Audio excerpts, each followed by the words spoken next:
Hi, I'm Brian Burnikel. I'm with Steadman Hawkins Clinic of the Carolinas and Medical Director for the Center of Joint Replacement.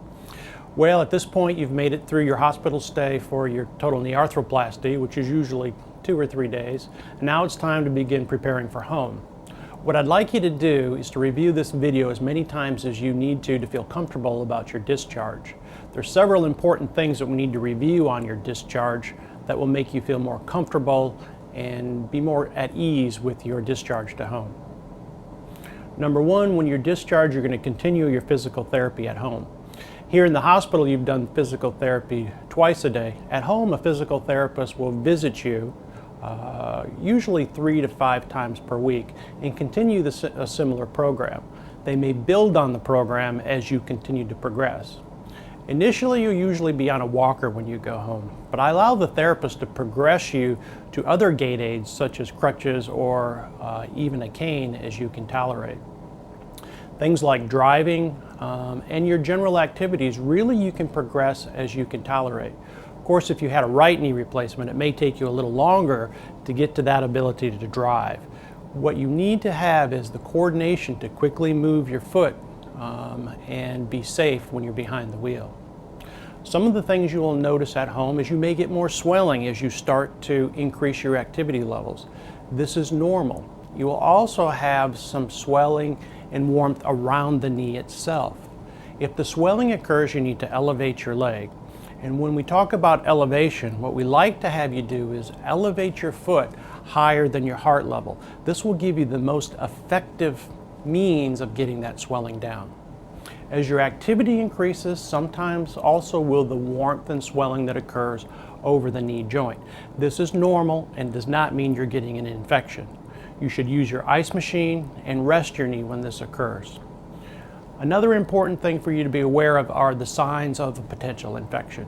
This is very rare, but it is a concern if you start to develop increasing drainage from your knee, increasing redness, swelling, and pain that does not go away. You may also experience a fever as well as some increased limitation of your range of motion. Another thing we worry about at discharge and in your recovery is a blood clot or deep venous thrombosis.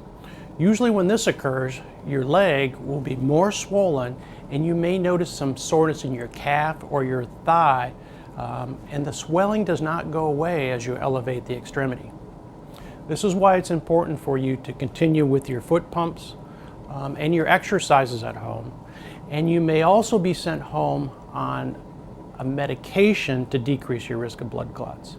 In most patients, this will be aspirin, enteric-coated aspirin that you will take twice a day. And this is generally for a month period of time. If you're a little higher risk patient for a blood clot, we may send you home on Coumadin. Our highest risk patients will go home on a medication that they'll need to inject into their stomach. We will discuss which of these medicines you'll be using prior to your discharge.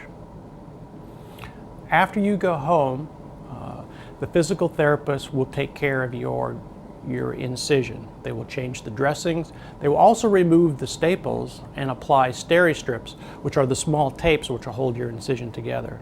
This usually occurs at 10 to 14 days after your surgery, depending on how your wound is healing. You may get some drainage on your dressing, but this should not be persistent over time. If you have any problems with your incision, with your dressing, please let your home health agency know or call us at the physician's office. Your first recheck at the office will be at 3 weeks. At this visit, we'll inspect your incision, we'll see how you're progressing with your range of motion. Generally at 3 weeks, we like to have you able to get your knee out straight, which is extension. We also like to have you be able to bend your knee to around 90 degrees. At this point, you usually will be done with your home physical therapy and you may be able to start outpatient therapy. With outpatient therapy, you will go to a facility and do your physical therapy. This is usually pro-axis if you live close to our facilities. If you live a ways away, you may be using an additional agency. We still have pro-axis see you when you come back to your visit with me. And the reason we do that is we like to keep track of your progress with physical therapy and make sure that there's things the other therapists may be missing that we need to correct early on. Your next visit is at 9 weeks from surgery. At this visit, we get x-rays to make sure that the implants are properly positioned and that everything is fitting very well. At this visit, I would like to have my patients with a range of motion, again, getting all the way out straight, which is extension, and also being able to bend perhaps to 110 to 125 degrees. Your range of motion is somewhat dependent on what your motion was before surgery. So that's very predictive of what type of motion you're going to get.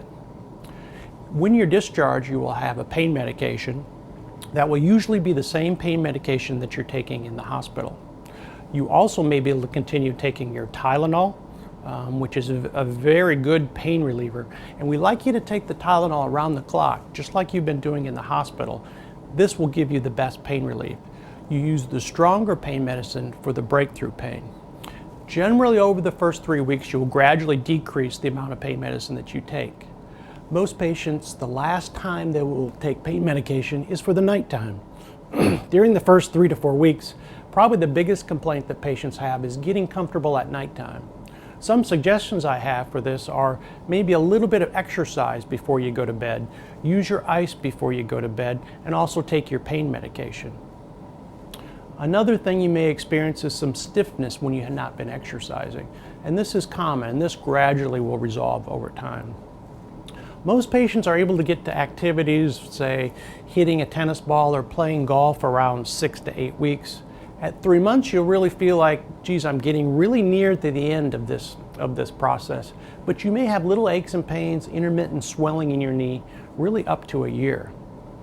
The warmth in your knee may persist up to 6 months. And this worries patients sometimes, but they think that perhaps I'm getting an infection. But this should resolve, the warmth and swelling should resolve if you use ice or other modalities as well as rest. I know you're going to do well with this process.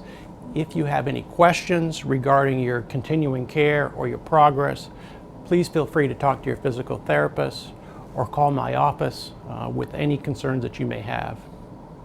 Thank you very much.